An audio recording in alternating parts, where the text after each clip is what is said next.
Ready to say goodbye to your LinkedIn company page? Let's get started. First, head over to LinkedIn and sign into your account, making sure you're logged in as the admin of the company page you want to delete. Admin access is a must for this step.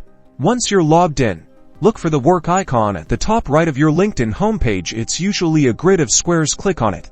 A drop-down menu will appear. From that menu, find the Administer option, usually followed by the name of your company page, and click on it to access the page as an admin. Now, on your company page's admin view, locate the Admin Tools drop-down menu in the top right corner of the page. Click on it to reveal more options. In the Admin Tools drop-down, find and click on the Deactivate page option. This is the gateway to deleting your company page.